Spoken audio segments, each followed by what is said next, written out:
Welcome to episode number 7 of 10-Minute Tip Time. Today we're going to be talking about a very timely topic, which are tips on how to look great on Zoom calls.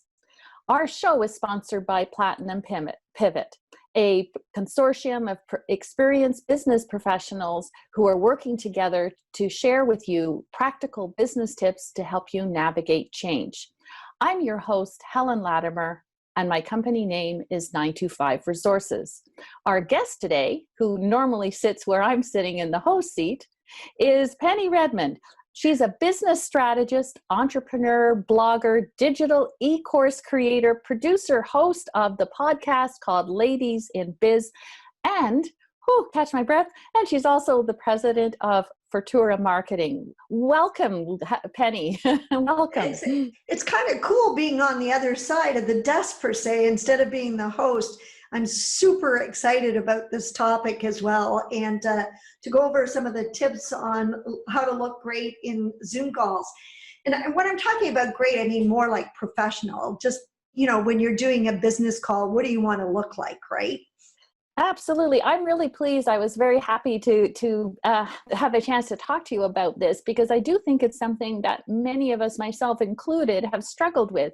It puts us out of our comfort zone a little bit. And I don't know about you, Penny, but I'm having so many Zoom meetings.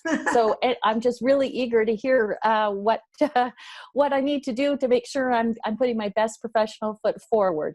Well, we've had lots of conversations, you and I, about this already, because we have Zoom meetings. Helen and I belong to a group called the Platinum Pivot, who sponsors this.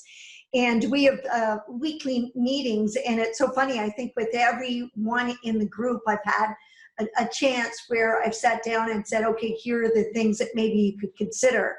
But it really, what happened to me was years ago, it's probably 2 years ago now, I started using Zoom for the podcasts and for meetings. And the podcasts are published on YouTube. And because of that, it's a video. And so then as it started to get, well known, the podcast, I knew that I had to sort of up the ante sort of thing, making it look a little bit more polished and professional. So I started reading up on it, but really I think it was more of a trial and error for me. And that's what I kind of really say to people now is, I can give you some of these tips, but then go and have some fun with it yourself and feel comfortable trying it out, or get a friend and say, does this look good? Does this look good? Or does this work or not work? So anyway, so that's kind of where it was. No, I think that's great. And I know, for many people, their sort of use of Zoom is really accelerated because of the pandemic, and that situation alone creates a sense of unease. We're all dealing with a lot of changes, so it's very timely what you're sharing. Yeah, and so I'm going to go start over. There's 5 tips, but I'm going to give you all kinds of tips within these 5 tips.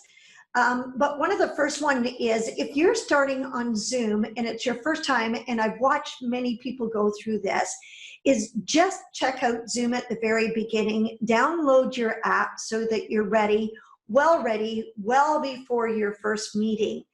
And then also make sure that you know the link that you need, because I cannot tell you how horrible it is and stressful it is when you can't find the link.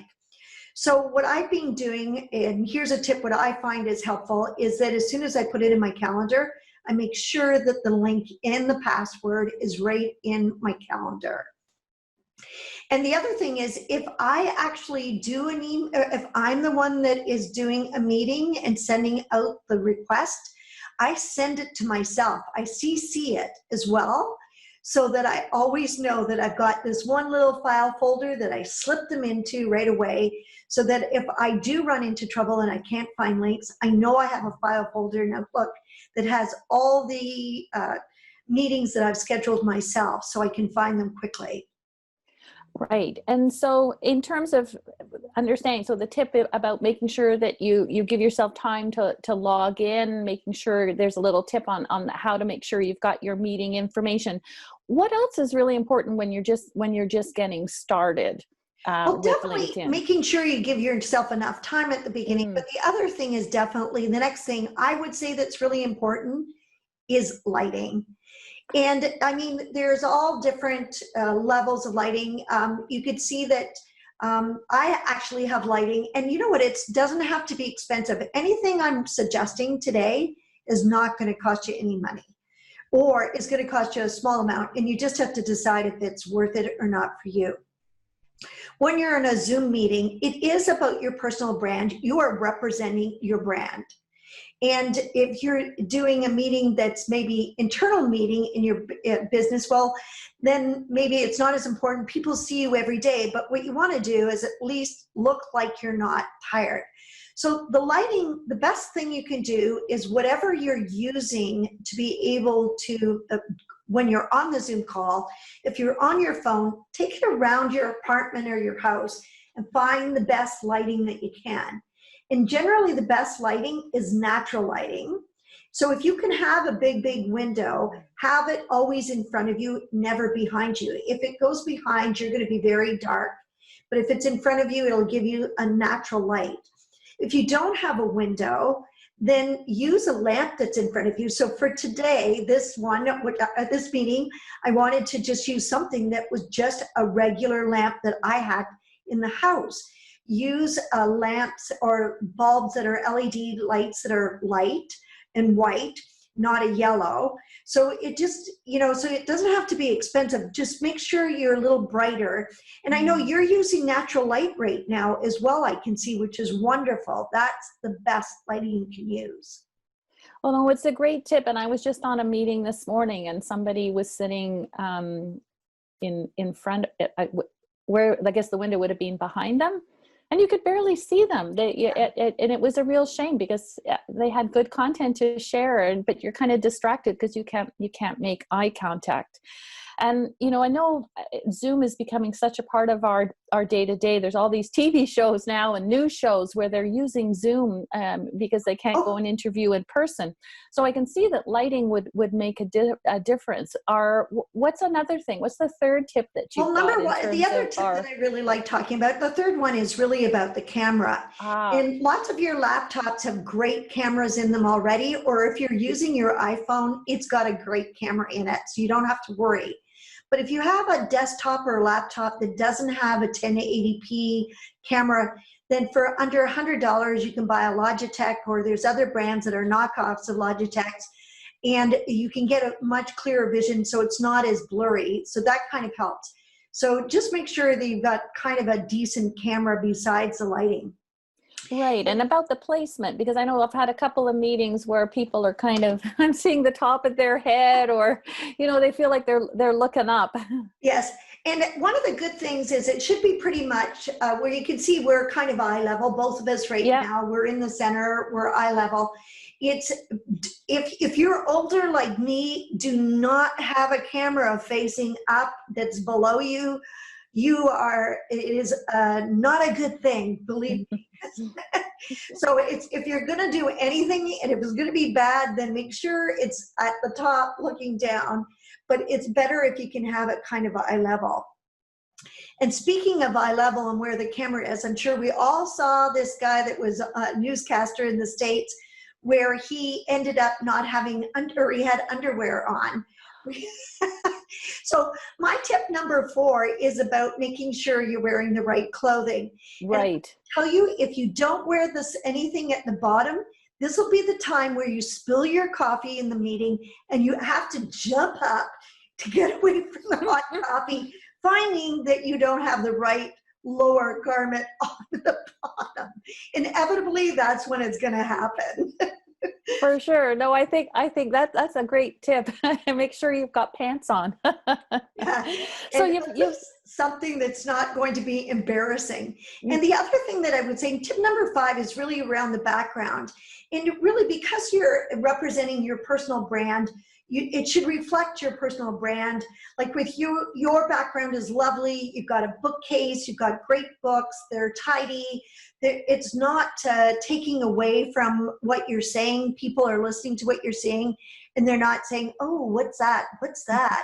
Or what's that person behind them? And speaking of the background, here's another tip about backgrounds. If you live in a small apartment, you've got a family, you have kids, you have dogs that are running around, you don't have a room that you can really go into, that you're guaranteed you're not having people go behind you, do use those downloaded backgrounds that are available on Zoom now, or you can go to Unsplash. There's free images there that you can download as well. And you probably already know, but you can't see people behind you. They have to come right into your camera view for them to see it. So your kids could be running around and no one would ever see them. One of the other quick tips on that is that if you have dark hair, make sure the background is really light because it picks up the black. It'll start moving. So make sure your backgrounds are light color. And yes, this is my real background, by the way. This is, but I picked the light color because for many reasons. And so that's really my tip number 5. Well, I think that's amazing, Penny. I mean, these are really great tips, but I also love that they're very practical and easy to do. They don't require, tons and tons of financial investment. They're just little things to kind of do that we can all kind of do and adjust. So that I think that's really great. So thank you so much for joining us this afternoon. Thank you. So now I'm just going to go with the 5 tips. Then I said is make sure you get on there early, watch your lighting, use natural lighting if you can, have a decent camera, make sure that you look like you're yourself. You just didn't roll out of bed unless that's the look you want. That's your personal brand. And just watch your background. And yeah, everybody, hope you have great Zoom meetings. You know, it's just a wonderful platform to use and a great way to connect with everyone that's back in their home offices or in businesses anywhere in the world. And it's a wonderful, wonderful platform. Excellent. Well, thank you so much for being the guest today on our 10-minute tips. And if you liked this video and found it helpful, please make sure you're hitting the thumbs up button. And there's also a little bell. And if you ring that bell, you'll hear about our next and any future videos that are coming up with our Platinum Pivot channel. And please feel free to share the link with friends and colleagues. And Penny, if somebody wants to get a hold of you, what's the best way for them to do that? Definitely forturamarketing.ca, but also my email is Redmond, REDMOND @fortura.ca, and we'll put that in the notes as well. Awesome. Well, thank you so much for being here as part of our 10-minute tip time. And thank you all for joining us and hearing about the 5 tips that will help us look great on Zoom. Thank you very much, everybody. Oh, thanks, Helen. Bye, everyone. Bye-bye.